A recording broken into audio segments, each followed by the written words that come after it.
33 तो join. Okay.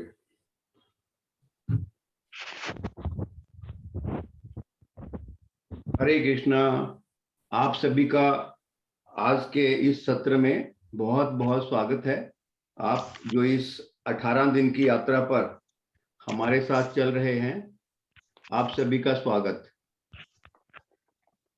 ये भगवत गीता का जो विषय है ना, ये कोई क्योंकि बहुत कम लोगों ने भगवत गीता पढ़ी है तो समझने में थोड़ा मुश्किल भी लगती होगी, लेकिन अगर आप इसको लगातार सुनते रहेंगे ना तो आपको फिर धीरे धीरे आनंद आने लगेगा। तो इसीलिए हर किसी ने प्रयास करना है कि इसको सुने, क्योंकि ये कल्याण का, जीवन में कल्याण का जो मार्ग है ना वो यही है, और कोई मार्ग नहीं है। बड़े बड़े लोगों ने, कितने लोगों ने, सभी ने इसको सही बताया है। और क्योंकि ये भगवान जी के खुद के मुख से निकले हुए इसमें वचन है, तो ये कभी झूठ तो हो ही नहीं सकते। इसलिए इसको समझने का प्रयास करें और तभी आप इसका फायदा भी ले सकेंगे।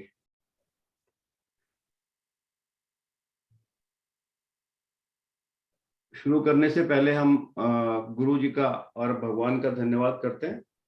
आप सब मेरे साथ बोलिए। अज्ञानतिमिरन्धस्य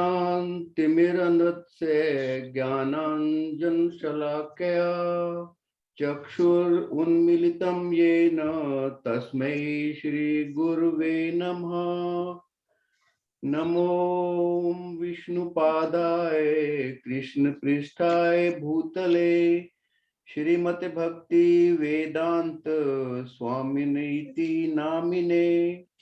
नमस्ते सरस्वते देवे गौरवाणी प्रचारिणे निर्विशेष शून्यवादी पाश्चात्य देश तारिणे। जय श्री कृष्ण चैतन्य प्रभु नित्यानंद श्री अद्वैत गदाधरा श्रीवासा आदि गौर भक्त वृंद। हे कृष्ण करुणा सिंधु दीन बंधु जगतपते गोपेश गोपिका कांत राधा कांत नमस्तुते। हरे कृष्णा कृष्ण कृष्णा हरे हरे हरे राम राम राम हरे हरे। हरे कृष्णा। आज का अध्याय है अध्याय नंबर 5, कर्म संन्यास योग है। वैसे ये इसको अगर डिटेल में हम थोड़ा सा और देखेंगे तो आपको खुद को मालूम पड़ेगा। कर्म संन्यास योग, एक्शन इन कृष्णा कॉन्शियसनेस। इसको शुरू करने से पहले हम जानते हैं कि भगवत, जैसे आप सबको पता है, ये 18 दिन का स्टडी कोर्स है। और क्योंकि भगवत गीता में 18 ही अध्याय हैं, उन 18 अध्यायों को अगर हम 3 हिस्सों में बांटें तो 1 से 6 अध्याय तक कर्म योग की चर्चा की गई है, जो कि हम अभी 5वें अध्याय पे हैं। तो ये कर्म योग में ही चर्चा चल रही है। 7 से 12 जो अध्याय हैं उसमें भक्ति योग के ऊपर चर्चा चलेगी, और फिर 13 से 18 तक जो लास्ट चैप्टर है उसमें ज्ञान योग की बात करी जाएगी। तो पहले 6 अध्याय पूरी तरह से कर्म के बारे में ही बताते हैं। कर्म क्या है, उसमें भी हमने जैसे कल पढ़ा, कर्म विकर्म अकर्म क्या है, कर्म कैसे करना है, कर्म करते समय भाव हमारे कैसे होने चाहिए, और यज्ञ की तरह कर्म को कैसे किया जाना चाहिए। इससे पहले हमने तीसरे अध्याय में जहां कर्तव्य कर्मों की बात मुख्य थी, चौथे अध्याय में कर्तव्य कर्मों को जानने की बात, यानी उनको समझने की बात, यानी उनको कैसे, ज्ञान की बात, कैसे हम उसको जान सकें, ज्ञान के थ्रू, ये ज्यादा उसके ऊपर विषय था। हम थोड़ा सा जो हमने कल डिस्कस किया था, सभी के बेनिफिट के लिए, सभी को याद दिलाने के लिए थोड़ा सा उसको डिस्कस करते हैं। भगवान जी ने चौथे अध्याय में बोला है कि भगवत गीता का ज्ञान आदि काल से चल रहा है, तथा इस ज्ञान को गुरु परंपरा के अनुसार ही ग्रहण करना चाहिए। फिर उन्होंने कहा कि मैं कर्मों के वशीभूत होकर जन्म नहीं लेता। जैसा कि हम सब के सब जीव हैं, हमें जो अगला जन्म मिलता है हमारे कर्मों के अनुसार मिलता है। सपोज मैंने अच्छे कर्म किए तो मेरा जो अगला जीवन होगा, मृत्यु के बाद जो नया जीवन मिलेगा वो अच्छा जीवन मिलेगा। और मेरे कर्म अगर अच्छे नहीं होंगे तो फिर मुझे दूसरी कोई योनि मिलेगी। 84 लाख योनियां हैं जहां हर एक को गुजरना पड़ता है अगर हम अच्छे कर्म ना करें तो। लेकिन भगवान जी यहाँ कह रहे हैं कि मुझे कर्मों के वशीभूत होकर जन्म नहीं लेना पड़ता, बल्कि मैं अपनी इच्छा से जन्म लेता हूं। जब जब धर्म की हानि होती है, तब तब दुष्टों के संहार, साधुओं की रक्षा तथा धर्म की पुण्य स्थापना के लिए तब तब मैं जन्म लेता हूं। और कब जब जन्म लेता, युगों युगों से आवश्यकता के अनुसार जन्म लेता। ऐसा नहीं है कि भगवान ने एक बार जन्म लिया, कई अवतार भगवान जी के ऑलरेडी हो चुके हैं। फिर भगवान जी ने बात करी वर्ण आश्रम की।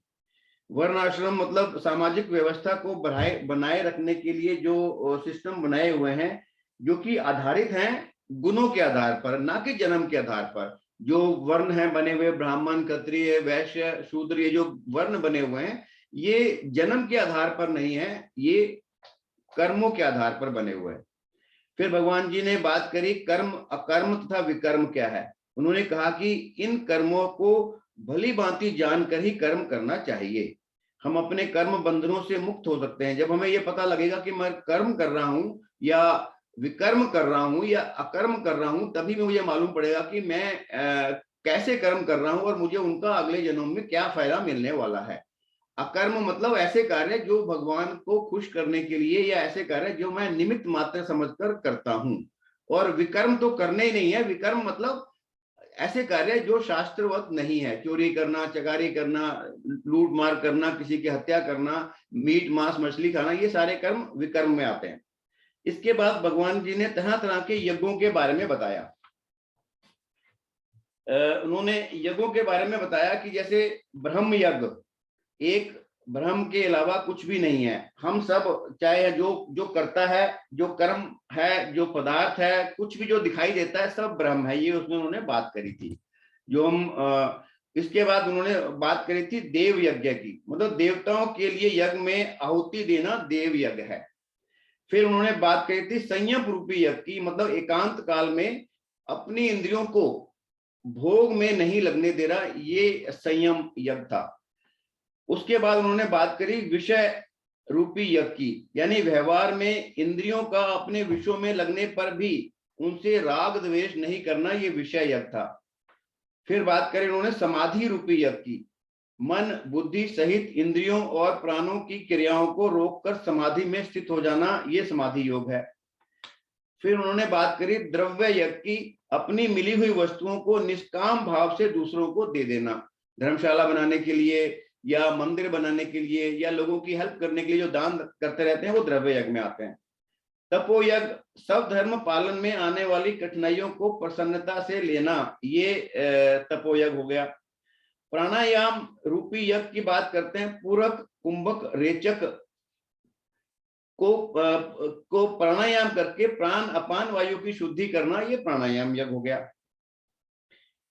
इन सभी प्रकार के यज्ञों को करने से मनुष्य धीरे धीरे पापों से रहित हो जाता है और उसके धन पदार्थ आदि की शुद्धि होने लगती है। ये बात उन्होंने हमें बताई। परंतु इन सभी यज्ञों की अपेक्षा ज्ञान यज्ञ अर्थात परम तत्व का ज्ञान, इसे भगवान ने अत्यंत श्रेष्ठ बताया है। आपको ध्यान होगा जब हमने कल चर्चा करी थी कि सबसे लास्ट में ज्ञान यज्ञ सभी ज्ञानों से, सभी जितने भी प्रकार के यज्ञ हैं उन सबसे श्रेष्ठ है। ऐसा तत्व ज्ञान होने पर उसमें सारे कर्म विलीन हो जाते हैं। ये दुर्लभ तत्व ज्ञान किसी भगवत प्राप्त तत्वदर्शी महापुरुष के पास जाकर ही उन्हें प्रणाम करके निष्कपट सेवा से विनय पूर्वक जानने की जिज्ञासा होनी चाहिए। जब कोई ऐसा आचार्य या गुरुदेव दुर्लभ तत्व ज्ञान को देते हैं तो मनुष्य परम पवित्र हो जाता है। ये हमने कल इसमें चर्चा करी। और अंत में भगवान अर्जुन को कहते हैं कि अपने हृदय के भीतर के अंधकार को ज्ञान की तलवार से काटकर ज्ञान योग में स्थित हो जाने का आदेश उन्होंने कृष्ण को दिया और उन्होंने उसे कहा तू खड़ा हो और युद्ध करने के लिए तैयार हो जा। अब इस चैप्टर में एक बात और है, मैं अगली स्लाइड दिखा दूं आपको। ये तो हम दोनों तीनों चैप्टर फर्स्ट में स्लाइड में और दूसरी स्लाइड में हम काफी कुछ डिस्कस कर चुके हैं, इसका तो कोई इतना वो नहीं है। यहाँ पर कर्म संन्यास योग जो फिफ्थ चैप्टर में डिस्कस करने वाले हैं ना, उसमें अभी तक हमने क्या सीखा? हमने सीखा कि कर्म तीन तरह के होते हैं। अच्छे कर्म जिनको हम पुण्य कर्म कहते हैं, किसी की हेल्प कर देना, ऐसे कर्म स्वर्ग ले जाने वाले कर्म होते हैं। बुरे कर्म, पाप कर्म यानी लूट पाट चोरी हत्या, ये नरक ले जाने वाले कर्म होते हैं। और तीसरे तरह के जो कर्म होते हैं वो भक्ति युक्त कर्म होते हैं। भगवान को खुश करने के लिए कर्म, उनकी तृप्ति के लिए कर्म, कृष्ण भावना अमृत होकर कर्म, अच्छा काम करते हुए जब हम ये सोचते हैं कि ये कर्म करने से भगवान खुश होंगे, तो ये भक्ति युक्त कर्म होते हैं। भक्ति युक्त कर्म के बारे में हम इस 5वें अध्याय में चर्चा हम वही करने वाले हैं। इस 5वें अध्याय में श्लोक पहला श्लोक हम लेते हैं इसका। पहला श्लोक में अर्जुन क्वेश्चन पूछ रहा है। अर्जुन उवाच संन्यासम कर्म नाम कृष्ण पुनर्योगम च शंससि यच्छेय एतयोरेकं तन्मे ब्रूहि सुनिश्चितम। अर्जुन ने कहा, हे कृष्ण, पहले आप मुझसे कर्म त्यागने के लिए कहते हैं और फिर भक्ति पूर्वक कर्म करने का आदेश देते हैं। क्या आप अब कृपा करके निश्चित रूप से मुझे बताएंगे कि इन दोनों में से कौन सा कर्म ज्यादा लाभप्रद है? अर्जुन ने कृष्ण जी को जब अर्जुन को कृष्ण जी ने जब युद्ध करने के लिए कहा तो अर्जुन कंफ्यूज हो गया। वो पूछ रहा है कि पहले आप मुझे कर्म त्यागने के लिए कहते हैं, यानी संन्यास योग की बात करते हैं, फिर भक्ति पूर्वक कर्म करने के लिए कहते हैं। अर्जुन ही नहीं अपितु हम जितने भी लोग हैं, हम सभी ये मानते हैं कि अध्यात्म का मतलब है सारे काम छोड़ छाड़ कर संन्यास ले लेना और जंगलों में या हिमालय में जाकर, ये हम सबके मन में धारणा है कि अध्यात्म का मतलब यही होता है। अर्जुन ये समझ रहा है कि ज्ञान में संन्यास को तो सभी प्रकार के कार्यों से मुक्त होना चाहिए। वो ये समझ रहा है कि जब भगवान जी ने मुझे कहा कि कर्म संन्यास लो, तो इसका मतलब ये हुआ कि काम हम सब छोड़ दो। तो फिर भगवान जी क्यों कह रहे हैं युद्ध करने के लिए?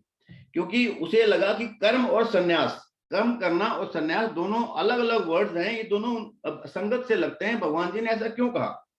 वे ये समझ नहीं पाया कि ज्ञान के साथ किया गया कर्म बंधन कारी ना होने के कारण अकर्म के तुल्य है। जैसे अभी हमने पहले बात करी कि ये अकर्म है।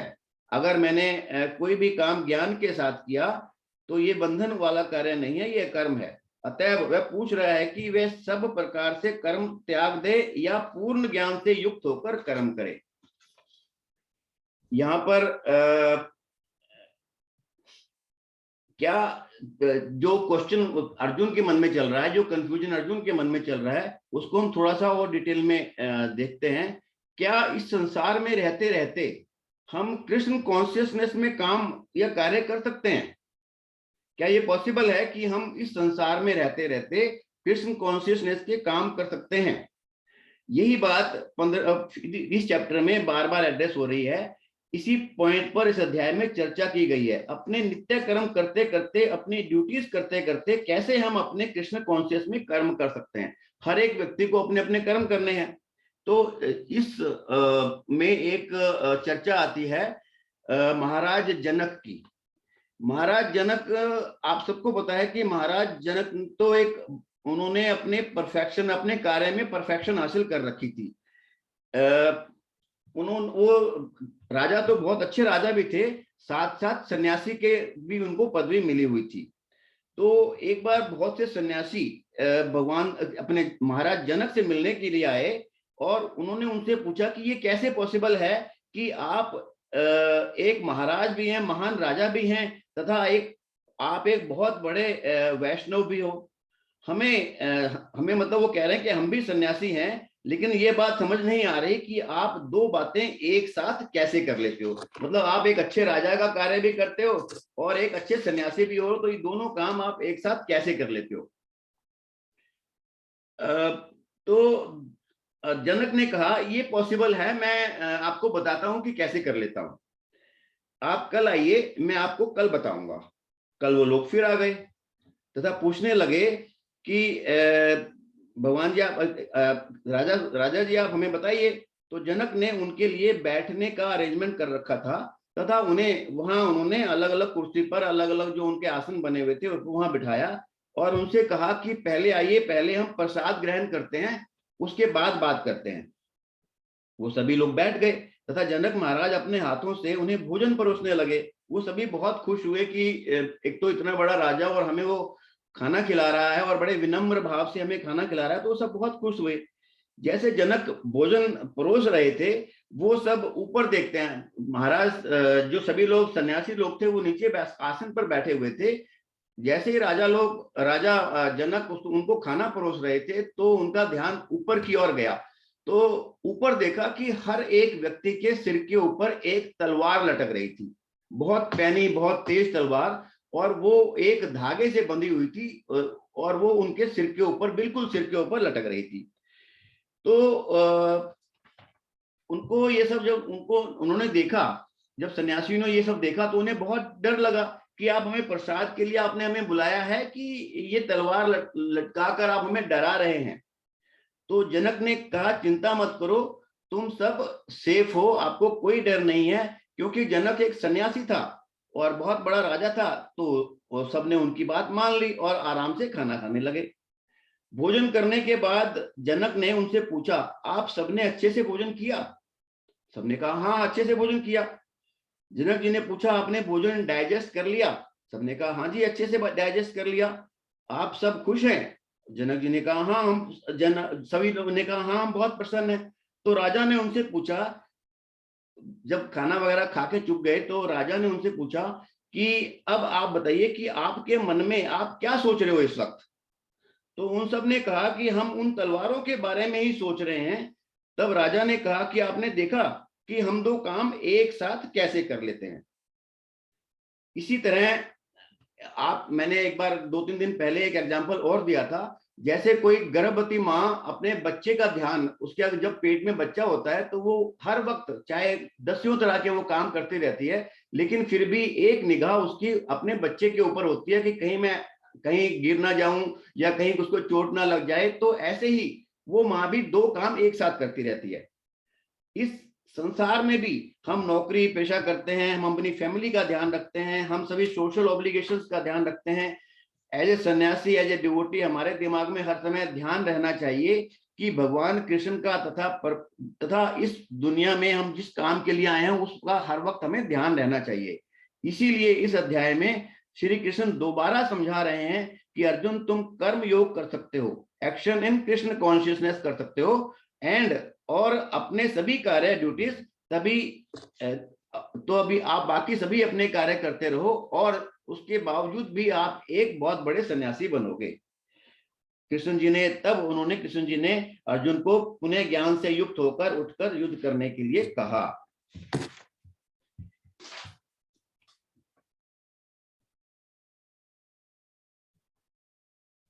अब ये 2 नंबर श्लोका में संन्यास कर्म योगश्च निष्प्रेष क्रावभो तयो सतु कर्म संन्यासात् कर्म योगो विशिष्यते।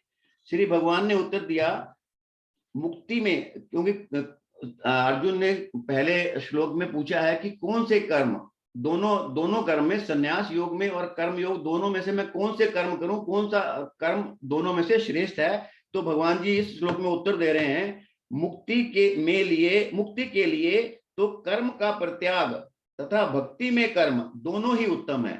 यानी संन्यास मार्ग भी उत्तम है और भक्ति में कर्म, अपने कर्म करो भक्ति में होते हुए, तो दोनों ही उत्तम है। किंतु इन दोनों में से कर्म के परित्याग से भक्ति युक्त कर्म श्रेष्ठ है।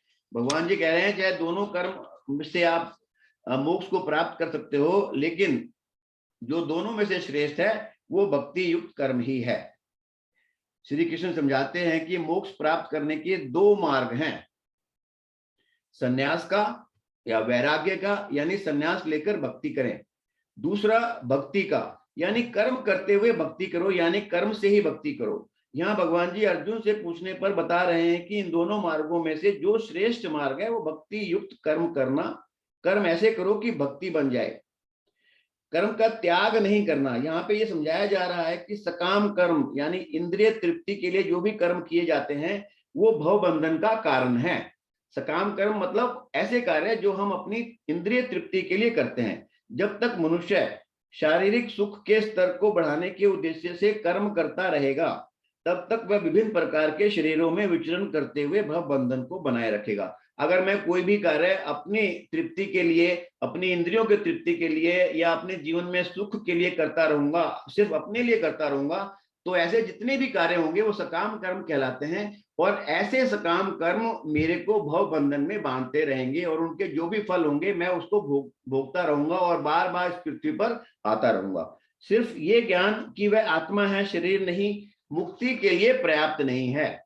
जीवात्मा के स्तर पर मनुष्य को कर्म करना होगा। पूर्ण ज्ञान से युक्त होकर किए गए कर्म वास्तविक ज्ञान को बढ़ाने वाले हैं।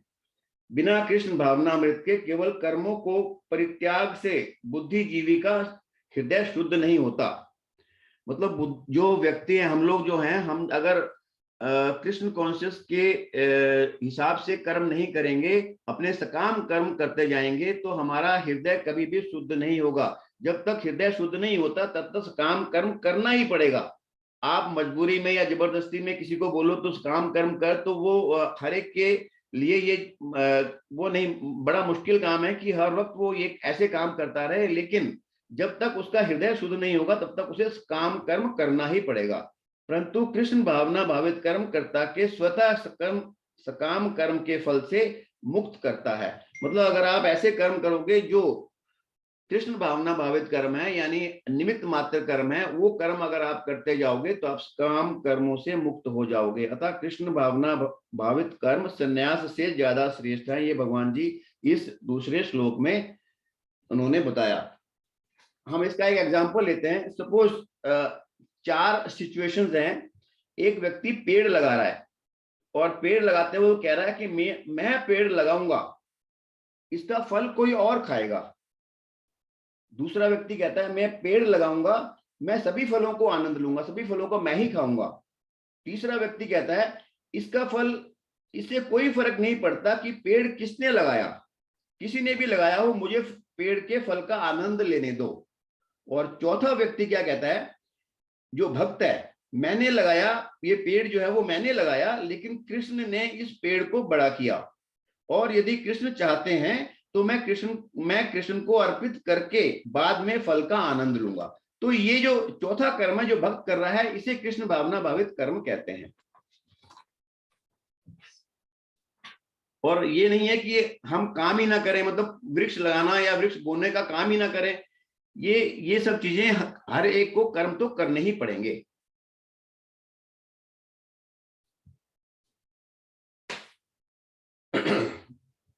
ये यहाँ पर एक कहानी आती है राजा निर्गा की। राजा निर्गा क्या था, एक बहुत ही दानी व्यक्ति था। राजा निर्गा, भगवान जी इस कहानी में ये बताना चाह रहे हैं कि अगर आप पुण्य कर्म भी कर रहे हैं, लेकिन पुण्य कर्म भी आपने ध्यान से नहीं किए और उनके फल की उपेक्षा करनी शुरू कर दी, तो ऐसे कर्म करने से भी आप भवबंधन में पड़ जाएंगे। जैसे वो कहते हैं कि एक राजा था जिसका नाम था निर्गा। वो बहुत ही दानी था, बहुत कुछ दान किया करता था। एक दिन उसने क्या किया कि 100 गांवों को इकट्ठा करके उसने कहा कि मैं 100 के 100 गांवों को दान दूंगा। और उन्होंने उस गांवों को इकट्ठा करके एक जगह ले ली और वहां पे उनको इकट्ठा कर लिया। वो ब्राह्मणों को दान देने लगा, एक एक गाय करके सभी ब्राह्मणों को दान देने लगा। इतने में क्या हुआ कि एक गाय बाहर से जो उस राजा की खरीदी हुई नहीं थी, आकर उस झुंड में मिल जाती है तथा राजा को पता भी नहीं लगता। तो राजा ने उसे अपनी ही गाय समझ के किसी और ब्राह्मण को दान कर दिया। जब गाय के ओनर को पता चला तो वह लड़ने आ गया कि तथा कहने लगा, राजा आपने मेरी गाय को कैसे दान कर दिया। राजा समझ रहा था कि ये गाय उसी की है। गाय को फिर उन्होंने डिसाइड करना शुरू किया कि अब कैसे किया जाए इसका, कि राजा तो कह रहा है मेरी गाय है और वो जिसका जो ओनर था वो कह रहा मेरी गाय है। तो उन्होंने गाय का एक नाम रखा और दोनों, एक ओनर ने और राजा ने, दोनों ने उस नाम को पुकारा तो गाय एक्चुअल ओनर के पास चली गई। राजा को तब पता चला कि ये गाय उसकी नहीं थी। राजा ने उसे 1000 गिन्नी देने के लिए कहा कि मैं तुझे ये गिन्नी दे देता हूँ, मेरे से गलती हो गई, तो तू इस गिन्नियों को रख ले और ये गाय मुझे दे, मेरी गाय मानकर इसके बदले में ये ले ले। उस ब्राह्मण को बड़ा गुस्सा आया। वो कह रहा है आप मेरी गाय की बोली लगा रहे हो, मेरी गाय की एक प्राइस फिक्स कर रहे हो। तो उसने उस राजा को श्राप दे दिया कि तू छिपकली बन जा। राजा को बड़ा गुस्सा आया कि मैं तो इतना दान धर्म करता हूं, मेरे साथ ऐसा कैसे हो गया, मुझे तो दान की वजह से इतने ये श्राप मिलना ही नहीं चाहिए था, मैंने तो बहुत सारे कर्म ऐसे कर रखे हैं जिससे मुझे ऐसे श्राप नहीं मिलने चाहिए थे, इतनी ये इस गलती का इतनी बड़ी सजा नहीं मिलनी चाहिए थी। भगवान जो बाद में क्या हुआ कि जब वो छिपकली बन गया तो उसे भगवान कृष्ण ने अपने हाथ से छूकर बाद में उसको वापस पुराने वाली जिंदगी में रीइंस्टेट किया। तो इस कहानी से हम यही बताने की कोशिश कर रहे हैं कि जब आप पुण्य कर्म करें तभी भी बड़े ध्यान से करें और फल की इच्छा ना करते हुए करें। अगले श्लोक पे चलते हैं। ये भक्ति रसामृत सिंधु से एक श्लोक लिया गया है। इसमें भगवान जी सन्यास के बारे में कहते हैं, सन्यास तभी पूर्ण माना जाता है जब ये ज्ञात हो कि संसार की प्रत्येक वस्तु भगवान की है। ये तो आप सबको पता है कि जितनी भी प्रकृति है यहाँ पर इस पृथ्वी पर या जो कुछ हमें दिखाई देती है सबकी सब भगवान की है। यहाँ पे जो सूरज है जो हमें इतनी रोशनी देता है, हमें इतनी धूप देता है, इतनी हमें तपन देता है, प्लस पानी है, वायु है, पेड़ पौधे, जितनी भी चीजें हमें दिखती हैं वो सब की सब भगवान उनका ओनर है। तो सन्यास तभी पूर्ण माना जाता है जब ये ज्ञात हो कि संसार की प्रत्येक वस्तु भगवान की है और कोई किसी भी वस्तु का स्वामित्व ग्रहण नहीं कर सकता। वस्तुतः मनुष्य को ये समझने का प्रयत्न करना चाहिए कि उसका अपना कुछ भी नहीं है, सारी संपत्ति कृष्ण की है तथा उनका उपयोग करने के लिए उनका उपयोग कृष्ण के लिए ही करना चाहिए। ये हमें इससे शिक्षा मिलती है। अगला श्लोक है 3 नंबर श्लोक। ज्ञे से नित्य सन्यासी यो ना देवेष्टि ना कांक्षिति निर्द्वंदो ही महाबाहो सुखम बंधात प्रमुच्यते। जो पुरुष ना तो कर्म फलों से घृणा करता है और ना कर्म फल की इच्छा करता है वह नित्य सन्यासी जाना जाता है। हे महाबाहु अर्जुन, ऐसा मनुष्य समस्त द्वंद्वों से रहित होकर भव बंधन को पार कर पूर्णतया मुक्त हो जाता है। मतलब आप जो भी कर्म कर रहे हैं उसका कुछ भी फल मिलेगा, चाहे वो आपने सोचा था वैसा मिले या जैसा आपने सोचा था उससे कम भी मिले। तो इस श्लोक में भगवान जी कहते हैं कि सन्यासी व्यक्ति वही है जो भी कर्म फल उसे मिले उससे घृणा नहीं करता। और दूसरा उसमें गुण क्या होना चाहिए कि जो कर्म फल है वो उसकी चिंता भी नहीं करनी चाहिए। मतलब मुझे ये कर्म फल मिलेगा, मैंने ये कार्य किया तो मुझे ऐसा ऐसा फल मिलना चाहिए। ये श्लोक कहता है कि सच्चा सन्यासी वही मनुष्य है जिसके बंधन सहजता से छूट गए हों, जो आकांक्षा कामना तमन्ना के चक्रव्यूह से बाहर निकल गया हो। आप देखें कि पेड़ की पत्ती पहले फूल बनती है, उसके बाद फल बनता है तथा फल जब अपनी परिपक्वता पे आता है तो सहजता से टहनी से संन्यास ले लेता है। मतलब फल जब नीचे गिरता है तो वो भी तो संन्यास लेता है टहनी से, परंतु जबरदस्ती पत्ती तोड़कर सोचे कि फूल आ जाएगा और ये भी सोचे कि फूल तोड़ लेने के बाद भी फल अवतरित हो जाएगा, तो ये तो नासमझी होगी। इसी तरह जब मनुष्य को मन में परिपक्वता आएगी तो सन्यास सहज हो जाएगा। मतलब सन्यासी की यहाँ डेफिनेशन बता रखी है कि सन्यासी व्यक्ति वो है जो कि कर्म फलों की इच्छा भी नहीं करता और जो भी कर्म फल उसे मिलते हैं उसको वो सिर आंखों पर रखता है। साथ ही उन्होंने जो उन्होंने बताया है कि जो हमारे जितने भी कर्म होने चाहिए वो इसी प्रकार से ही होने चाहिए।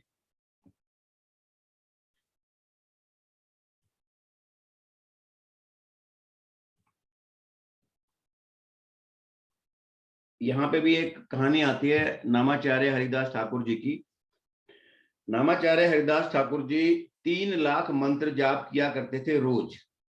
3 लाख मंत्र जाप, मतलब उन्होंने ये अपना मन में धार रखा था कि मैं हर रोज 3 लाख मंत्र जाप करूंगा। वो भगवान के इतने बड़े भक्त थे। एक वैश्या उन्हें मिली और वैश्या ने उन्हें अपने साथ ले जाने के लिए कहा। जब मैं, लेकिन वो हरिदास ठाकुर जी जब में इतने मगन थे कि वो जब भी वैश्या को देखते थे तो उन्हें मातृत्व भाव उनको जाग जाता था, वो उसे माँ के समान देखते थे।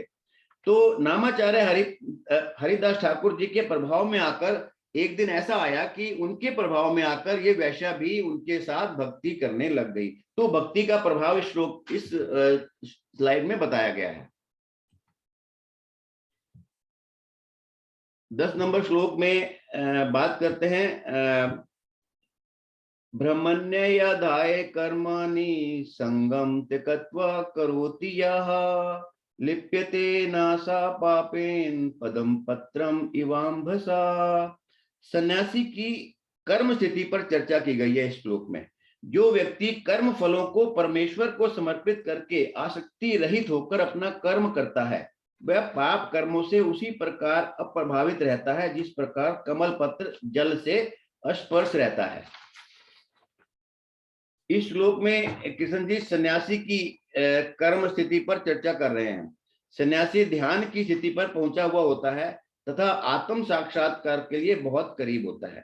उसकी कामनाएं भी बहुत कम होती हैं। जो सन्यास में चला जाता है उसकी कामनाएं तो वैसे ही कम हो जाती हैं। जो भी विचार, इच्छा तथा कर्म आत्म साक्षात्कार के करीब ले जाते हैं वो वही कर्म करता है। जो विचार, इच्छाएं अथवा कर्म उसे लक्ष्य से दूर ले जाते हैं, ऐसे कर्म वो नहीं करता। सन्यासी संसार छोड़कर जंगलों में, आश्रमों में या हिमालय में नहीं विचरता। सन्यासी उसे नहीं कहते कि जो कि अपने घर बार छोड़कर जंगलों में विचर रहा है या हिमालय में जाकर बैठा हुआ है, सन्यासी उसे नहीं कहते। सन्यासी ये तो आम जनमानस की तरह है, जिस संसार में वो अपना कर्म करता रहता है। वो एक, जैसे हम और आप हैं वैसे वो भी होता है और इस संसार में रहकर अपना कर्म करता रहता है। आम व्यक्ति कर्म में लिप्त हो जाते हैं, परंतु सन्यासी कर्मों के मध्य रहते हुए भी ऐसे जीता है जैसे कमल का फूल। आपने देखा होगा कि कमल के फूल के जो पत्तियां होती हैं उसके नीचे चिकनाई होती है। उस चिकनाई की वजह से जो पानी के अंदर जो मिट्टी होती है या उसमें जो पानी गंदा होता है, क्योंकि कमल का फूल उगता ही पानी में, ऐसे गंदे पानी में उगता है, तो वो गंदा पानी जो है वो कमल के फूल को टच भी नहीं कर सकता। उसके जो नीचे के पत्ते में चिकनाई की वजह से ये सब होता है। इसी तरह सन्यासी में भी वैराग्य की एक ऐसी परत होती है जिससे सन्यास उसको छू भी नहीं पाता।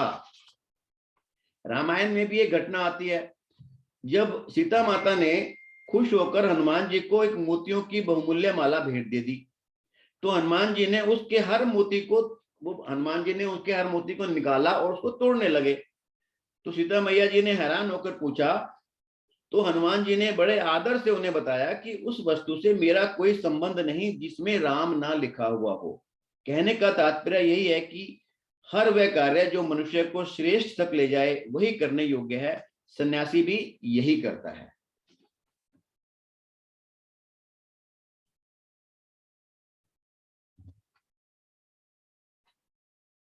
इस स्लाइड में बताया गया है कि हनुमान जी ने जब लंका को भगवान राम को भेंट के रूप में जलाया, उनकी शक्ति के प्रदर्शन के रूप में नहीं, वह अपने कर्म के फल से नहीं जुड़ा हुआ था। उसे तुरंत प्रभु की अगली सेवा में शामिल होना था।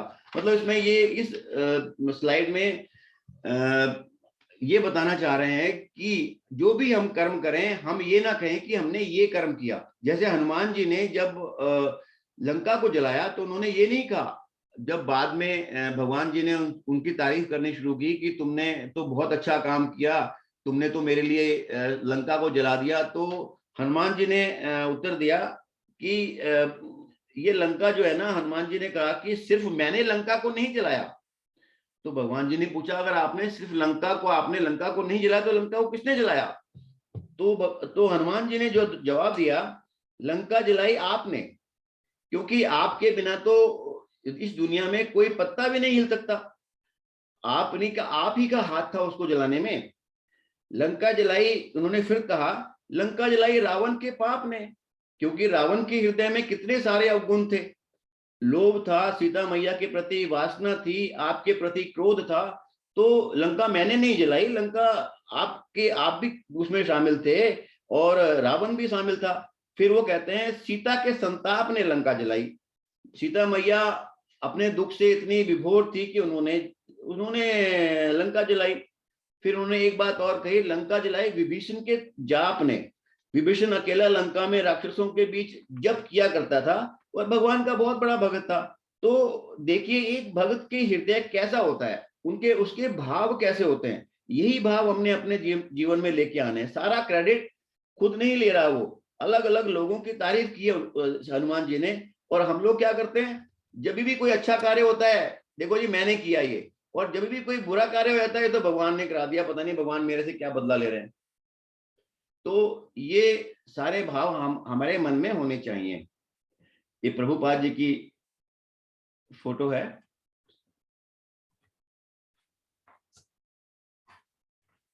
इस 18 नंबर श्लोक में ब्राह्मण की भगवान जी बता रहे हैं कि ब्राह्मण के विनम्र साधु पुरुष के क्या गुण होते हैं। विद्या विनय संपन्ने ब्राह्मणे गवि हस्तिनी श्रुति चेव स्वपाक्य च पंडिता समदर्शनी। विनम्र साधु पुरुष अपने वास्तविक ज्ञान के कारण एक विद्वान तथा विनीत ब्राह्मण गाय, हाथी, कुत्ता तथा चांडाल को समान दृष्टि से देखते हैं। मतलब ये एक ब्राह्मण के गुण बताए हैं। इस श्लोक में 2-3 बातें बताने की कोशिश करी गई है। इस श्लोक में पंडित की परिभाषा करने के लिए जिस शब्द का प्रयोग यहाँ किया गया है वह है समदर्शी। समदर्शी का मतलब ये होता है कि वो सभी को समभाव से देखता है। मतलब उसका मतलब समदर्शी का मतलब ये नहीं है कि सम व्यवहार, व्यवहार तो हर एक व्यक्ति सामने के हिसाब से करता है, लेकिन जो समदर्शी है वो एक अलग चीज होगी, हर चीज को एक समदृष्टि से देखता है। पंडित वह महानुभाव है जिसका ब्राह्मण तथा चांडाल के प्रति समदृष्टि का भाव है। पंडित वह महानुभाव है जो गाय, कुत्ते तथा हाथी में समदर्शी है। यहाँ गाय प्रतीक है सात्विक गुणों का और कुत्ता प्रतीक है राजसिक गुणों का, और हाथी जो प्रतीक है वह है तामसिक गुणों का। यहाँ शब्द यूज किया गया समदर्शी, तो वही मैं आपको बताया कि व्यवहार में भिन्नता हो सकती है। जैसा जैसा मैं अपने परिवार से प्यार करता हूं तो मेरा जो व्यवहार होगा वो मेरी वाइफ के साथ अलग होगा, जो मेरी बेटी है उसके साथ अलग होगा, जो मेरा बेटा है उसके साथ अलग होगा, जो मेरी माँ है उसके साथ अलग होगा। तो दृष्टि का मतलब ये नहीं कि व्यवहार भी एक जैसा होगा। दूसरी बात जो इस श्लोक में कहने कही जा रही है, भगवान जी ये समझाने की कोशिश भी कर रहे हैं कि पंडित व ब्राह्मण जन्म से नहीं कर्म से, गुण से होते हैं। विद्या तथा विनय से जो युक्त है वही ब्राह्मण है, जिसके पास विद्या भी है और विनम्रता भी है। विनय के बिना विद्या मनुष्य में अहंकार पैदा कर देगी तथा विद्या के बिना विनय मनुष्य को कमजोर बना देगी। तीसरी बात जो भगवान जो इस श्लोक में समझाई जा रही है वो ये है कि कृष्ण भावनामृत व्यक्ति योनि तथा जाति के भेद को नहीं मानता। सामाजिक दृष्टि से ब्राह्मण तथा चांडाल भिन्न हो सकते हैं अथवा योनि के अनुसार कुत्ता, गाय तथा हाथी भिन्न हो सकते हैं, किंतु विद्वान योगी की दृष्टि में ये शरीरगत भेद अर्थहीन होते हैं। इसका कारण कि परमेश्वर से उनका संबंध है और परमेश्वर परमात्मा रूप में हर एक चीज में स्थित है। क्योंकि हर एक व्यक्ति में, हर एक जीव जो इस दुनिया में है उसमें भगवान विराजमान है। इसीलिए अगर हम उसका शरीर एक बार भूल जाएं तो अंदर तो भगवान जी के ही दर्शन होते हैं। इसलिए जो ब्राह्मण पुरुष है, जो ज्ञानी लोग हैं, वो सभी चीजों को समदृष्टि से देखते हैं। ये इस श्लोक का भावार्थ है।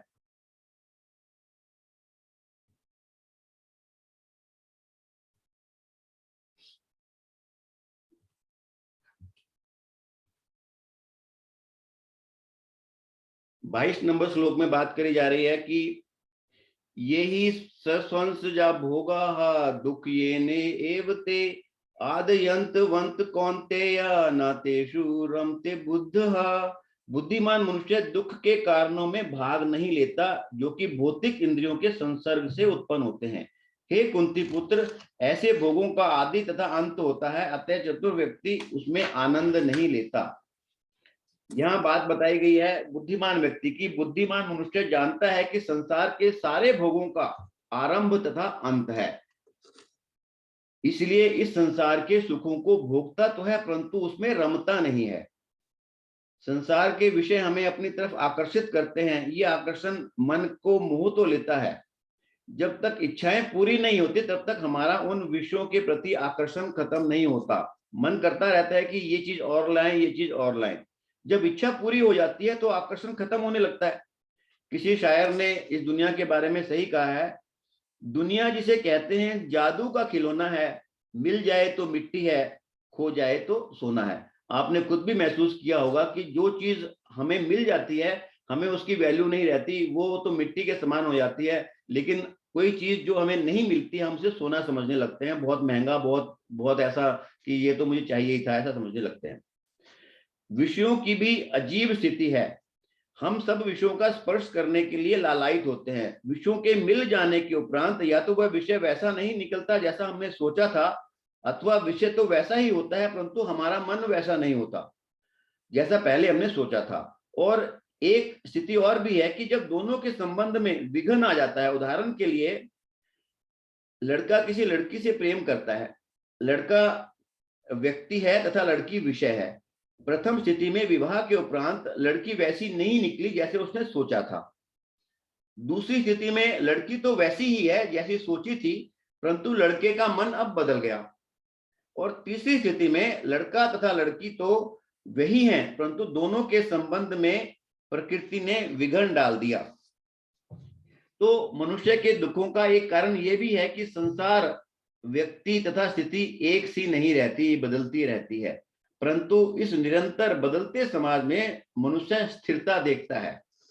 वास्तव में मनुष्य सनातन सुख को ढूंढ रहा है सांसारिक वस्तुओं, व्यक्तियों तथा परिस्थितियों में, जो वहां पर है ही नहीं। क्योंकि जो सुख है वो तो इन वस्तुओं में, व्यक्तियों में या परिस्थितियों में तो है ही नहीं, तथा जहां है वहां वैसे ढूंढ नहीं रहा है। इसके अगला श्लोक भी इसी से कनेक्टेड है। शक्नोति हैव या सोढ़म प्राक्य शरीर विमोक्षणात् काम क्रोध उद्भवन वेगम सयुक्त स सुखी नरहा। यहाँ पे इस श्लोक में एक वर्ड आया है वेग। वेग शब्द का प्रयोग करते हैं। इसको एक्सप्लेनेशन ऐसे किया जाता है कि कामनाएं वेग ना बन जाएं अन्यथा तकलीफ हो सकती है। जैसे कामनाएं अगर हवा की तरह हो और हवा बह रही हो तो घुटन होती है, हवा ना बह रही हो तो क्या होता है, घुटन होती है। मतलब इसलिए कामनाएं, थोड़ी बहुत कामनाएं तो हर एक के जीवन को चलाने के लिए जरूरी है, ये बात इसमें बताई जा रही है। और हवा मध्यम मध्यम हो तो पवन बन जाती है, और पवन और तेज या थोड़ी सी ठंडी हो जाए तो समीर बन जाती है। यहां तक तो हम सभी को अच्छा लगता है कि अच्छी हवा चल रही है, कोई दिक्कत नहीं है। परंतु जब हवा अपना वेग पकड़ लेती है तथा आंधी, बवंडर, तूफान इत्यादि का रूप ले ले तब उसे रोकना मुश्किल हो जाता है। ये वेग बड़े बड़े घरों को, शहरों को उजाड़ कर जाता है। इसी तरह संसार में विकास होता है, उसके मूल में तो कामनाएं ही हैं। अगर जितने भी इस पृथ्वी पर लोग हैं, अगर कामनाएं ना करें, अपनी इच्छाएं ना करें या उनकी इच्छा पूर्ति के लिए कार्य ना करें तो इस जो संसार में तो कुछ होगा ही नहीं, कुछ कार्य ही नहीं होगा। तो कामनाएं और इच्छाएं ही तो हैं जो मनुष्य को कर्मठ बनाती हैं, उत्साह देती हैं। कामनाओं और इच्छाओं के कारण ही मनुष्य जीवन में उन्नति प्राप्त करने की सोचता है। परंतु ये इच्छाएं बिजली की तरह हैं, जब तक आपके काबू में है तो वरदान है, परंतु जहां बिजली का बेकाबू हो गई तो हम सबको भस्म कर देंगी। जो व्यक्ति मरने से पहले तक अपनी इच्छाओं को वेग नहीं बनने देता वही सुखी है, वही व्यक्ति श्रेष्ठ है। ये इस श्लोक में भगवान जी कह रहे हैं। तो अपनी कामनाएं, अपनी इच्छाओं पर कंट्रोल रखना बहुत जरूरी है। अगर हम अपनी इच्छाओं पर कंट्रोल नहीं कर पाएंगे तो वो एक दिन ऐसा होगा कि जो हमारी पहुंच से बाहर चली जाएंगी।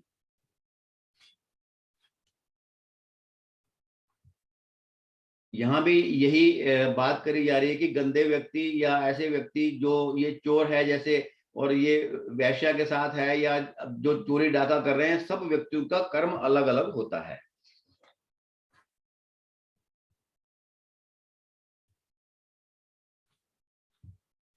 ये अंतिम श्लोक है। अंतिम श्लोक में भगवान जी क्या कहते हैं, भोक्तारम यत् तत्साम सर्वलोक महेश्वरम सुहृदम सर्वभूतानाम ज्ञात्वा माम शांतिम इच्छति रुच्छति। मुझे समस्त यज्ञों तथा तपस्याओं का पर भोक्ता, समस्त लोकों तथा देवताओं का परमेश्वर एवं समस्त जीवों का उपकारी एवं हितैषी जानकर मेरे भावना मृत से पूर्ण पुरुष भौतिक दुखों से शांति लाभ कर सकता है। ये श्लोक कहता है कि माया के वशीभूत सारे बुद्धिजीवी इस संसार में शांति प्राप्त करना चाहते हैं, उसी के लिए सभी के सभी उत्सुक हैं, किंतु भगवत गीता के इस अंश में वर्णित शांति के सूत्रों को वह नहीं जानते। मतलब शांति कैसे मिलेगी, जो भगवत गीता में लिखा हुआ है वो सारे चीजें उनको नहीं पता, लेकिन फिर भी हर कोई व्यक्ति जो कुछ भी कर्म कर रहा है उसका एक ही उद्देश्य है कि मुझे शांति मिले। शांति का सबसे बड़ा सूत्र यही है कि भगवान कृष्ण समस्त मानवीय कर्मों के भोक्ता हैं। मनुष्य को चाहिए कि प्रत्येक वस्तु भगवान की दिव्य सेवा में अर्पित कर दे, क्योंकि वह ही समस्त लोकों तथा उनमें रहने वाले देवताओं के स्वामी हैं। उनसे बड़ा कोई और नहीं है, वह बड़े से बड़े देवता शिव तथा ब्रह्मा से भी महान है। यहाँ भगवान शिव की बात आ रही है और ब्रह्मा की बात आ रही है। ब्रह्मा जी का जन्म भगवान की नाभि से हुआ था, इसलिए ब्रह्मा जी हैं, भगवान के पुत्र हैं। और ऐसे ही शिव जी का जन्म जो हुआ था वो ब्रह्मा जी के पुत्र हैं शिव जी। ये एक ज्ञान की बात है जो सबको पता होनी चाहिए। और भगवान कृष्ण जो हैं वो सबसे बड़े जितने भी लोग हैं उन सबके जो हैं टॉप मोस्ट, जिसको कह सकते हैं कि पूरे देश का, अगर हम प्रधानमंत्री की बात करते हैं, पूरे देश का स्वामी वही है। तो इस लोगों का, इस जितने भी लोग हैं इस पृथ्वी पर, उन सब के स्वामी सर्वोच्च श्री कृष्ण भगवान ही हैं। वेदों में कहा गया है कि माया के वशीभूत होकर सारे जीव सर्वत्र अपना अपना अभूतो जताना चाहते हैं, लेकिन वास्तविकता तो यह है कि सर्वत्र भगवान की माया का ही प्रभुत्व है। हम लोग जितने भी कार्य करते हैं हम यही सोचते हैं कि मैं पैसे कमा लूं, पैसे कमाकर ये चीज मैं अपने पास रख लूंगा, ये चीज मैं अपने पास रख लूंगा, मैं मकान ले लूंगा, मैं गाड़ी ले लूंगा, या मैं इसके ऊपर अपना हक जमा लूंगा। तो ये जो चीजें हैं ना, अगर कोई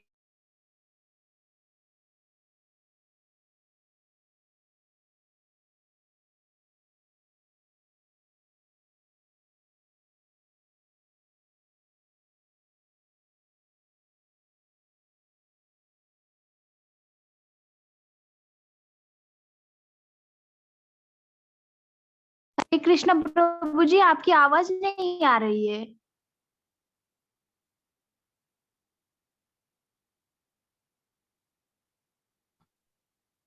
हेलो, हाँ जी, हरे कृष्ण जी प्रभु जी, अब आ रही है। हाँ ठीक है। तो भगवान इस प्रकृति के स्वामी हैं तथा बुद्धि जीव प्रकृति के कठोर अनुशासन के अंतर्गत, जितने भी हम बुद्धिजीवी, जितने भी मनुष्य लोग हैं या जितने भी जीव इस पृथ्वी पर रहते हैं, भगवान ने जो नियम बनाए हुए हैं प्रकृति के, उनको उस अनुशासन में रहना ही पड़ता है, तभी ये सृष्टि चल रही है। जब तक कोई इन तथ्यों को समझ नहीं सकता तब तक इस संसार में शांति प्राप्त कर पाना संभव नहीं है। यही इस श्लोक में भगवान जी उपदेश देना चाह रहे हैं कि हर एक व्यक्ति को ये मानकर कार्य करना चाहिए कि भगवान ही इस पृथ्वी के दाता हैं, वही इसके स्वामी हैं और उन्हीं की दया से सब कुछ चल रहा है। उसी पर ये स्लाइड बनी हुई है कि सोने की एक ईंट है, बहुत ही मूल्यवान होगी अगर सोने की ईंट बनी हुई है, जिसको अगर हम पेपर वेट की जगह उपयोग करें तो मतलब बहुमूल्य मानव का जीवन तो इससे भी बहुमूल्य है। अगर हम ये चाहते हैं कि पेपर वेट का यूज हम सोने की इस ईंट का ना करें, तो हमें अपने लिए भी ये सोचना चाहिए कि बहुमूल्य मानव जीवन का उपयोग सांसारिक अर्थ भोग के बजाय वास्तविक सुख प्राप्त करने के लिए किया जाना चाहिए। हम भी ऐसे कर्म करें जिसमें वास्तविक सुख हमें मिले, ना कि फालतू के भौतिक सुखों में हम लगे रहें। इस 5वें अध्याय का जो प्रभुपाद जी ने इसका समरी दी है वो मैं आपको पढ़कर बनाता हूं। ये 5वां अध्याय कृष्ण भावनामृत की, जिसे सामान्यतः कर्म योग कहते हैं, व्यवहारिक व्याख्या है। यहाँ पर इस प्रश्न का उत्तर दिया गया है कि कर्म योग से मुक्ति किस तरह प्राप्त होती है। कृष्ण भावनामृत में कार्य करने का अर्थ है भगवान के पूर्ण ज्ञान के साथ कर्म करना। ऐसा कर्म दिव्य ज्ञान से भिन्न नहीं होता। प्रत्यक्ष कृष्ण भावनामृत भक्ति योग है और ज्ञान योग वह पथ है जिससे भक्ति योग प्राप्त किया जाता है। कृष्ण भावनामृत का अर्थ है परमेश्वर के साथ अपने संबंध का पूर्ण ज्ञान प्राप्त करके कर्म करना, और इस चेतना की पूर्णता का अर्थ है कि कृष्ण का, श्री भगवान का पूर्ण ज्ञान। शुद्ध जीव भगवान के अंश रूप में ईश्वर का शाश्वत दास है। वह माया पर प्रभुत्व जताने की इच्छा से ही माया के संपर्क में आता है और यही उसके कष्टों का मूल कारण है। जब तक वह पदार्थ के संपर्क में रहता है उसे भौतिक आवश्यकताओं के लिए कर्म करना पड़ता है, किंतु कृष्ण भावनामृत उसे पदार्थ की प्रीति से स्थित होते हुए भी आध्यात्मिक जीवन में ले आता है, क्योंकि भौतिक जगत में भक्ति का अभ्यास करने पर जीव का दिव्य स्वरूप पुनः प्रकट होता है। यहाँ यही बात बार बार कही जा रही है कि हर व्यक्ति को जो भी कर्म करने हैं, जो भी कार्य करने हैं, वो कृष्ण भावनामृत होकर कार्य करने चाहिए। ऐसे कार्य करने चाहिए जिससे भगवान खुश हो। यानी ये ना कहें कि ये तो कार्य मैंने किया, ये मैंने कोशिश करी, मैंने मेहनत करी तब ये कार्य हुआ, बल्कि ये कहना चाहिए कि ये कार्य भगवान ने मुझसे कराया, भगवान की वजह से ही ये कार्य मेरे से हो गया। अगर हम ऐसे अपने मन में भाव रखेंगे तो हमें जो भी कार्य कर रहे हैं उसका जो भी फल होगा उसे हम माथे पर लगाएंगे, सिर माथे पर लेंगे, और हम ज्यादा चिंता नहीं करेंगे कि ये कर्म करने से मुझे तो ये फल मिलना चाहिए था लेकिन मुझे मिला दूसरा कोई। इसलिए हमारी चिंताएं, हमारी इच्छाएं सब खत्म हो जाएंगी और हम शांति की ओर अग्रसर होंगे। हरे कृष्णा।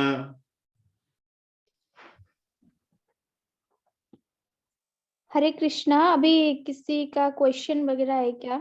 हरे कृष्णा जी। साहिल नरवल प्रभु जी। हाँ जी। जी साहिल प्रभु जी, आप अनम्यूट कर लीजिए। हरे कृष्णा प्रभु जी। हरे कृष्णा।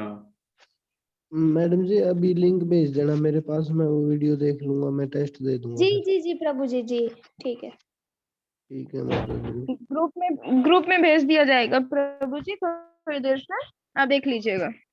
अच्छा एक और जी, कल मतलब मुझे टाइम नहीं लगेगा, बाहर जाना है, अगर एक दिन क्लास ना देखो कोई दिक्कत तो नहीं? नहीं, ऐसी कोई दिक्कत नहीं है। आपकी कोई मजबूरी है तो आप उसको उस मजबूरी की वजह से क्लास ना भी अटेंड करें, लेकिन उसका क्वेश्चन अगले दिन आप कर लेना, किताब पढ़ लेना और उसका क्वेश्चन का आंसर कर देना। फिर भी कहीं भी मौका मिलता है, अगर आपको, अगर ट्रेवल भी कर रहे हैं तो कोशिश करें, क्योंकि आपने व्रत लिया हुआ है कि आप 18 दिन तक भगवत गीता का पाठ पढ़ेंगे, लेकिन फिर भी मजबूरी है तो आपको अपने हिसाब से दिन वाली क्लास लगा सकता हूँ प्रभु जी? दिन वाली क्लास लगा लूं फिर मैं प्रभु जी? आप लगा लो, उसमें कोई दिक्कत नहीं है। दिन वाली लग जाएगी?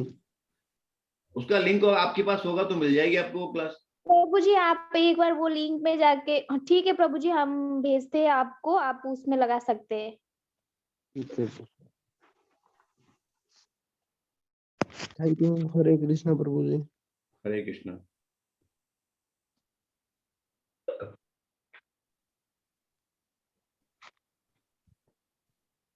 और किसी का कोई प्रश्न है प्रभु जी से तो प्लीज हैंड रेज कर लीजिए अपना।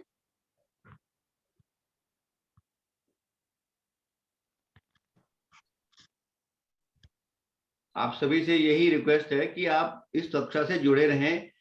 अगर आपको एक भी चीज समझ में आ गई इन सब चीजों में से तो आपको बहुत ही लाभ होने वाला है। तो ये मत सोचिए, क्योंकि ये गीता का ज्ञान है, ये कोई कहानी नहीं है। ये गीता का ज्ञान एज इट इज हम आपको गीता जिसमें से लेकर दे रहे हैं, तो हर एक को उसी भाव से इसको लेना चाहिए और उससे लाभ उठाने की कोशिश करनी चाहिए। अगर हम कुछ भी समझें, हम अगर थोड़ी सी चीजें भी समझ पा रहे हैं तो ये भी बहुत बड़ी चीज है, क्योंकि गीता जी को समझना इतना आसान काम नहीं है। जस्ट एक आपको एक इनिशियल नॉलेज, एक शुरू में गीता जी का एक थोड़ा सा टेस्ट कराया जा रहा है इस लेवल 1 में आपको। हम खुद भी आपको बताएं, हम जितनी भी बार गीता जी पढ़ेंगे कोई ना कोई नई चीज हमें समझ में आती है, कोई ना कोई नई चीजें हमें समझने को, हमारे जो ज्ञान है उसका वर्धन होता है।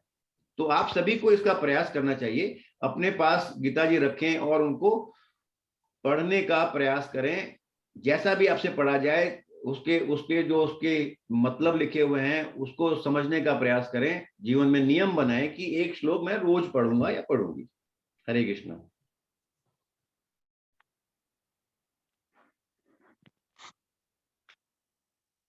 किसी का कुछ प्रश्न है तो प्लीज हैंड रेज कर लीजिए या अनम्यूट कर लीजिए अपने आप को।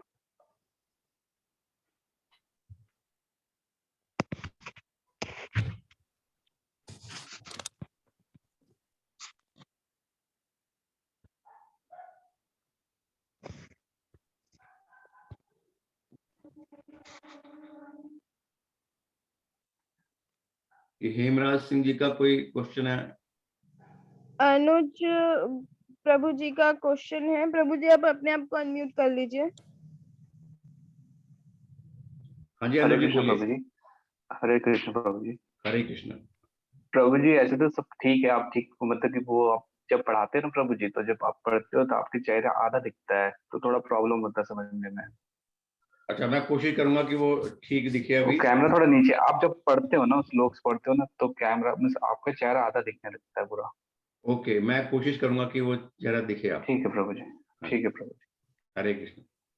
हरे कृष्ण प्रभु जी।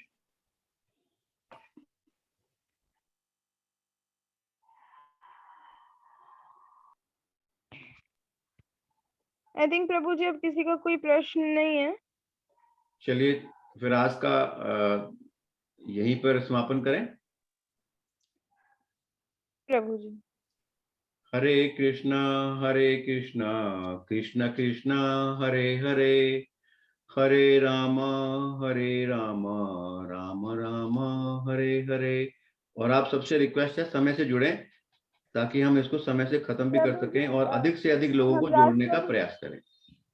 प्रभु जी हमराज प्रभु जी का शायद कुछ प्रश्न है। हाँ जी, हाँ जी, हम हमराज जी बोलिए।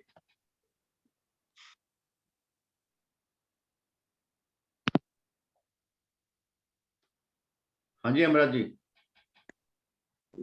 प्रभु जी अनम्यूट हो ही नहीं रहा था मेरे से इधर से, फिर कोई बात नहीं, अब तो अभी अनम्यूट जाके। है आपका, आपकी आवाज आ रही है मुझे। प्रभु जी मेरे यहाँ कुछ पड़ोसी है, तो वो कभी भी मेरे से पूजा का सामग्री वगैरह, कहने का मतलब मेरे घर के पीछे एक बेलपत्र का गाछ है, ठीक है प्रभु जी। हाँ जी कभी भी कोई उससे पत्र मांगता है तो मैं कभी उसको मना नहीं करता हूँ। जी। कितना भी मैं फ्री रहता हूँ तो प्रभु जी मैं उस बेलपत्र को तोड़ के ला के उसको जरूर देता हूँ प्रभु जी, ठीक है। हाँ जी और मेरे घर में एक ही फूल रहता है, अगर उसको कोई मांग लेता है तो प्रभु जी मैं उसी को तोड़ के दे देता हूँ। मैं खुद ऐसे ही नॉर्मल कर लेता हूँ, फूल के बिना फूल के। जी तो प्रभु जी एक दिन जानते हैं, मेरी मेरी जो पड़ोस में जो एक आंटी रहती हैं, जी। तो कहने का मतलब मैं उनके घर में सत्यनारायण भगवान का पूजा होता है, तो प्रभु जी मैंने उस दिन मंगलवार किया हुआ था बजरंगबली का, ठीक है। तो मैं बिना नहाए धोए नारायण पूजा में नहीं जाता हूँ। जी तो प्रभु जी कुछ तो उनका हस्बैंड थे, तो मैं चला गया। उसके बाद प्रणाम करके मैंने प्रसाद लिया, तो उनके हस्बैंड कुछ मतलब अब सब बोले जो मैं नहीं बताता हूँ आपको। जी प्रभु जी उसके बाद भी मैंने उससे प्रसाद लेना बंद नहीं किया। वो प्रसाद देता है तो प्रभु जी मैं उस दिन लिया। लेकिन प्रभु जी उसके बाद मेरे को बहुत कष्ट हुआ प्रभु जी, जब मैं तुम्हारी हर वो बात मानता हूँ, पूजा के बारे में सामग्री मैं तुम्हें कभी मना नहीं करता प्रभु जी, लेकिन वो मुझे इस तरह ट्रीट किया ना प्रभु जी, तो मेरा दिल टूट गया। तो फिर उस दिन से वो प्रभु जी कुछ भी ऐसे सामान मांगता है ना पूजा का, हाँ तो जी। मैं डायरेक्ट बोल देता हूँ प्रभु जी कि मुझसे नहीं होगा। तो प्रभु जी मेरा प्रश्न ये है कि अगर वो मेरे साथ ऐसे किया प्रभु जी, तो मैं भी उसके साथ वैसा करूं कि उसको छोड़ के मैं अपना कर्म करूं, देते जाऊं, उसको छोड़ भूल देखो ये तो जाऊं। बहुत ही सिंपल सी बात है कि आप जो कुछ भी कर रहे हैं वो आप अपने कर्म बना रहे हैं, और वो हम्म, व्यक्ति जो कुछ भी कर रहा है वो अपने कर्म बना रहा है। तो वो हम्म, अगर गलत कर्म बना रहा है तो आप क्यों गलत कर्म बना रहे हैं? आप जी तो प्रभु जो जी। अच्छा काम कर रहे हैं वो अच्छा काम करते रहिए ना। अब प्रभु जी क्योंकि वो दुनिया में तो ऐसे बहुत से लोग मिल जाएंगे जो आपको डिमोटिवेट करते रहेंगे, हर काम में कोई ना कोई नुक्स निकालेंगे, हर काम में बुराई करेंगे। तो अगर हम उन लोगों की ही सुनते रहेंगे तो हम अपने कर्मों को बिगाड़ेंगे। तो इसलिए अपने अपने तक ही सीमित रहें। जो लोग कहते हैं, जो बुराई करते हैं या उठ पटांग बोलते हैं, अपने कान बंद रख लीजिए और अपना कर्म करते रहिए। यही तो गीता जी कहती है हमें कि आप अपने कर्म करते रहे, अपने कर्म बनाते रहे। आपको अपने कर्मों का हिसाब देना पड़ेगा, ना कि दूसरों के कर्मों का। जी प्रभु जी, मैं खुद पूजा में प्रभु जी मैं खुद पाक पवित्र होकर जाता हूँ। फिर तो उसे बिल्कुल, अपशब्द नहीं कहना जैसे ही चाहिए आप अपना दिमाग पवित्र रखेंगे, साफ रखेंगे, शुद्ध रखेंगे, आपको अच्छा लाभ मिलेगा।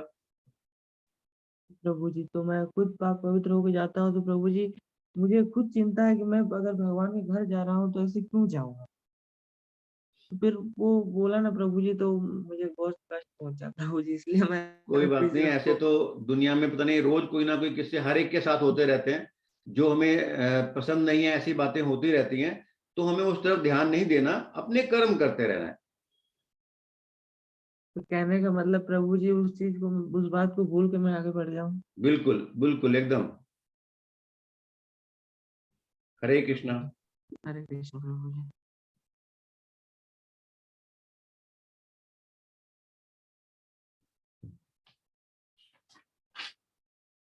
हाँ जी ज्योति माता जी, किसी अभी का और किसी कुछ का प्रश्न है?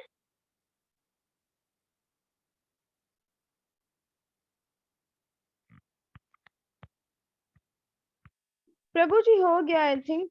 चलिए, किसी को हाँ जी। हरे कृष्णा। मैं एंड करता हूँ। जी प्रभु जी, हरे कृष्ण। हरे